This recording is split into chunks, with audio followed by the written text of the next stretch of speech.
Salmos 18. Bom, esse salmo é muito bonito porque se a gente for olhar o 18, ele representa a gematria da palavra Shai, que no hebraico significa vida. Então aqui, nessas entrelinhas desse capítulo, que tem 50 versículos e que é uma réplica no livro de Samuel, vai lá em Samuel 2, vai lá olhar para isso, porque ela é uma réplica, né? Ele traz aí a dinâmica da vida. Você pode observar que quando o Davi cita esse versículo, ele fala em tempos passados, né? A fala dele fala daquilo que eu fiz, nunca me distanciei, né? E claro, Davi tem toda uma jornada terrena a ser depurada, né? Tem mortes, tem adultério, né? Tem uma porção de dinâmicas ali que Davi precisa se ressignificar a sua atuação terrena. E há uma promessa divina, inclusive, que isso acontecerá através do seu filho, né? Salomão, o homem mais sábio de todos os tempos. Isso ratifica o que eu sempre falo na psicogenealogia, que nós nos revisitamos através da dinâmica divina de geração em geração. E isso se comprova, se confirma nesse versículo, onde ele diz, em determinado momento, que há um sopro, né, de calor. Claro, ali tem uma tradução nas nossas Bíblias, mas se a gente for usar a tradução hebraica, há um calor vindo das narinas. O que é esse calor vindo das narinas? Pense, como é que começa a vida? Como é que Deus nos deu a vida? Ele não deu um sopro de ar nas nossas narinas? Então, a nossa narina, né, que ela está protuberante para fora do nosso rosto, ela serve como o timão de um barco. É onde a gente vai fazer a nossa direção de vida, onde a gente vai fazer as nossas escolhas.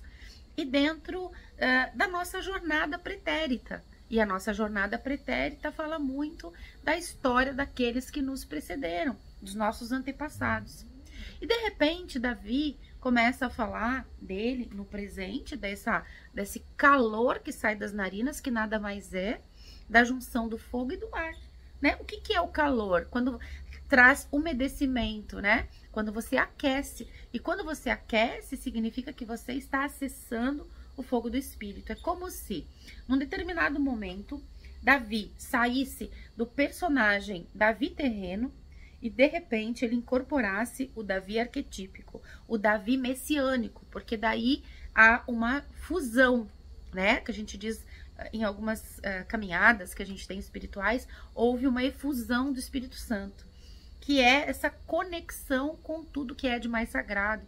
E aí, esse calor, né, sopra das nossas narinas. Então, esse versículo, ele é muito bonito e ele fala de como acontece a vida, né, nas suas dinâmicas. Inclusive, no início, ele, em algumas palavras no hebraico, mas traduzindo, ele fala de Satanás, né, do lado sombra, do lado dual de cada um de nós. E de repente ele fala em Elohim, né, na língua hebraica. E Elohim, quando a gente traduz Elohim, ele fala em deuses, na tradução literal. Não quer dizer que existem mais de um Deus. Na verdade, trazendo o aprendizado, o ensinamento da Cabala, há uma junção desses mundos que a gente já falou aqui, que nada mais é do que a união dos nossos elementos, né? Fogo, água, ar e terra, com suas análises profundas, mas mais do que tudo, os mundos. Aí dentro da Cabala a gente tem, né, o mundo de Atzilut, Briá, Asiá, tem toda uma dinâmica da emanação, né, da criação, depois do processamento de tudo que vai ser criado, e aí a materialização.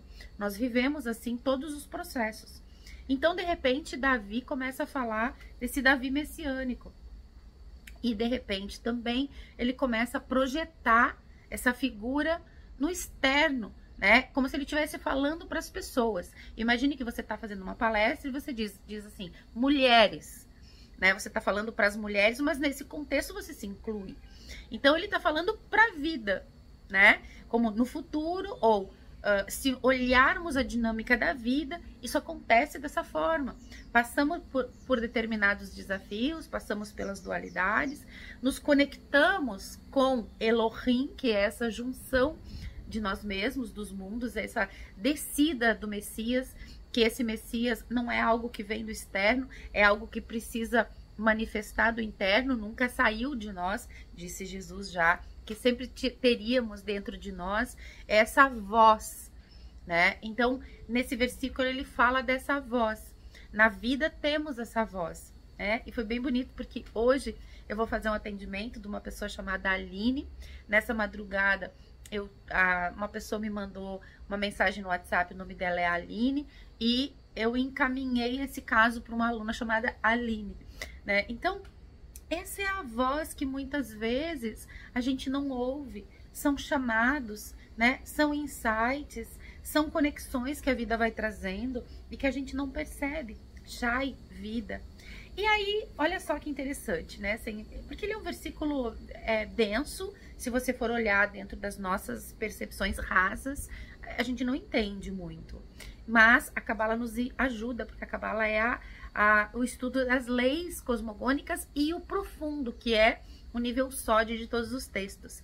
E ele tem 50 versículos, né? O que é o 50, gente? Para quem estuda Cabala, pedi para os meus alunos seguirem aqui a salmoterapia, porque não deixa de ser um estudo da Cabala. O 50 equivale a Biná, a 50 portas de Biná.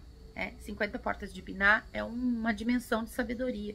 Tanto que quando nós atingimos os nossos 50 anos, a gente acessa uma sabedoria. E sabedoria não vem da palavra conhecimento.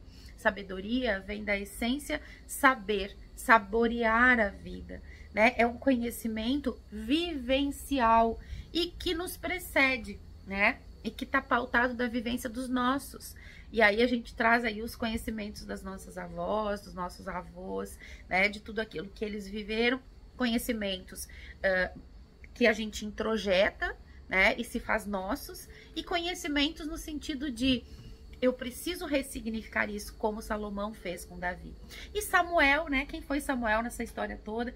Ele foi a pessoa escolhida por Deus para encontrar esse rei. Mas esse rei não era um rei divino só, aliás, terreno. Ele era um rei divino que botaria a coroa, mas a coroa da espiritualidade. É por isso que ele começou de baixo, que ele começou com as privações. Ele foi um renegado, um renunciado, né? Um pastor de ovelhas, que o próprio pai disse, você não vai querer, né, Davi, porque Davi é tão significante, né? E Davi era vermelho. E o vermelho fala muito dessa potência espiritual e da chama do espírito. Pode ver que as pessoas que são ruivas, eu sempre amei muito ruivos. A família do meu avô era de ruivas.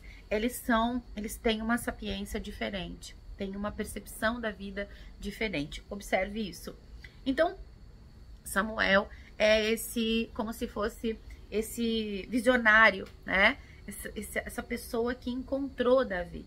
E quantos visionários a gente encontra nos dias de hoje? Ontem mesmo fazia uma live com a Andréia, com meu esposo, e a Andréia comentou algo que eu não preciso botar ego aqui, mas é algo que eu gosto de fazer como uma sagitariana, que é pegar as pessoas e levá-las para a visibilidade, né? Eu acho que eu sou uma olheira das potencialidades dos outros, porque eu acabo dizendo, você precisa ser vista dessa forma, né? Você precisa manifestar isso. Então eu acho que eu sou um pouco olheira, sou um pouco Samuel na história de Davi, né? Encontrando a potência de cada um e tentando manifestar isso para a vida. Então, as 50 portas de Biná é quando a gente acessa a profundidade das nossas emoções que a gente veio trabalhar, que a gente trabalha na psicogenealogia, né? São as 7 sefirás inferiores, porém, numa concentração de 6, e aí nós temos as sefirás inferiores dentro da árvore da vida, que é a tríade sagrada, sobra 7, das 7 inferiores dá 49, 7 vezes 7, 49.